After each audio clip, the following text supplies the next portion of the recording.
Kerry, situated in the southwest region of Ireland, is a vibrant county with a deep connection to the 1916 Rising. Beyond the natural beauty of the county lies a colourful local history, which remains untold. Let's take a look at the role that both men and the forgotten women played in Kerry at this time. The role of women in 1916 has been more or less overlooked and forgotten. Even the fact that Elizabeth O'Farrell brought out the surrender flag is only mentioned, that Nurse O'Farrell did it, and not the fact that she was a really important political activist prior to the Rising and after the Rising. And when you think about it, almost 300 women participated in the Rising itself out of 1,400 men. That was quite a significant amount when you consider at the time women weren't supposed to be really outside of the home or participating in the public realm at all. And of course most of them were members of Cumann and the Irish Citizen Army. Very radical women, some of them were socialists, some of them were feminists, some of them were feminist socialists. They'd been active campaigning for the rights for women to vote. They wanted to participate in the Irish cause, along with the men. They believed in Irish freedom. And of course the proclamation promised them that this new republic, which would be created, would be a republic in which they would have full and equal citizenship, the same as the men, because it says Irish men and Irish women. It calls Irish men and Irish women to the flag, promises full and equal citizenship regardless of gender or race or class or religion. I've been looking at the 77 women arrested after the Rising, of most of whom were in Cumann and the Irish Citizen Army. And of course you have the known ones like Countess Markievicz. Everybody knows Countess Markievicz. Very interesting woman, a fascinating woman. You have Nell Humphreys from Ballylongford. Nell Humphreys, who is originally Nell O'Reilly, the sister of the O'Reilly. She's also arrested. Her son and her brother are both in the GPO, and she goes in Monday and Tuesday to the GPO. But her house is on Northumberland Road. So she and her daughter and her sister Anna, who was also a member of Cumann, witnessed the very violent Battle of Mount Street Bridge, in which so many British soldiers are killed by the Irish volunteers who are holding that part of the town. And she's arrested on the Tuesday or Wednesday and imprisoned in a horse box in the RDS for the rest of the week, and then taken on to Richmond Barracks and then into Kilmainham. And she will become an activist for the rest of the War of Independence and is imprisoned again during the Civil War when she's anti-treaty. So we remember the O'Reilly, but what about his two sisters, Nell and Anna? I think they should have a plaque up on their old family home in Ballylongford as well. They were as important and as committed to the cause of Irish freedom as their brother. In fact, the O'Reilly credits his sister Anna, or Anno as she was called, with introducing him to the Gaelic League and to cultural nationalism, which then started him on that path to becoming one of the founders of the Irish Volunteers. And you had so many others. You had Kathleen Lynn, who goes on to found St. Ultan's Hospital for sick infants, Madeleine French-Mullen. You had overall about 300 women, most of them young, most of them under the age of 25, most of them unmarried, most of them working class girls. So these women were fully committed and fully eager to participate in creating this new imagined republic. What happens, of course, is not that.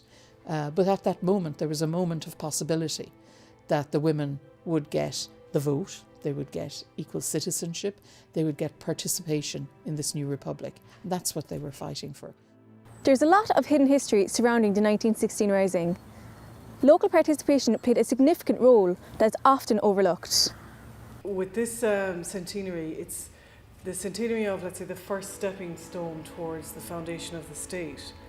And the state is still very young, it's only 100 years old, so it's not quite within living memory, but it's really only 3 generations to the foundation of the state, so it's still important as a validation, I think, to have commemorations like this. I think it's very important to commemorate history as it happened and commemorate it properly, which I think the state is doing, and to give proper recognition to the people who died for us, who fought for us, and also to show, I suppose, respect for their families as well, and to thank their families and acknowledge their achievement. So I think it's very important that it's commemorated, but also I think it must be done properly. It must be done at a high level of professionalism, in an inclusive, respectful fashion, not in a triumphalist fashion. So I think that's all very, very important. As these 3 episodes show, Kerry did play a vital role in the events and the 1916 Rising itself. From the landing of the Odd to the first leaders shot in Dublin and the importance of the local stories. These episodes show that not everything of importance happened on the streets of Dublin.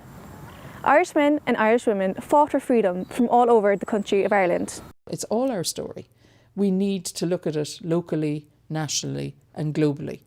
It isn't just a Dublin thing. It needs to be all of our stories, all Irish people claiming that story and seeing it in its contexts, all its contexts. So it's vital. Irish men and Irish women, in the name of God and of the dead generations from which she receives her old tradition of nationhood, Ireland, through us, summons her children to her flag and strikes for freedom.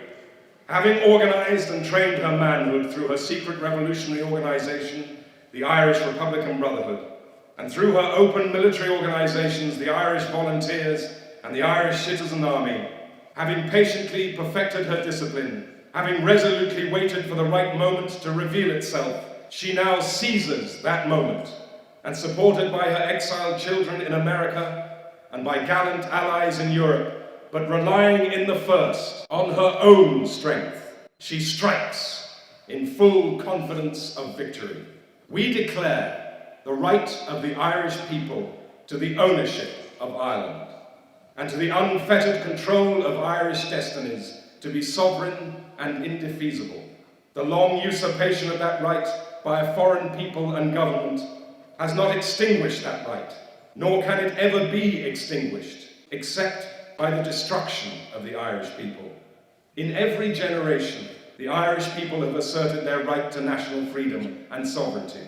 6 times during the past 300 years, they have asserted it in arms. Standing on that fundamental right, and again asserting it in arms in the face of the world, we hereby proclaim the Irish Republic as a sovereign, independent state. And we pledge our lives and the lives of our comrades in arms to the cause of its freedom, of its welfare, and of its exaltation among the nations.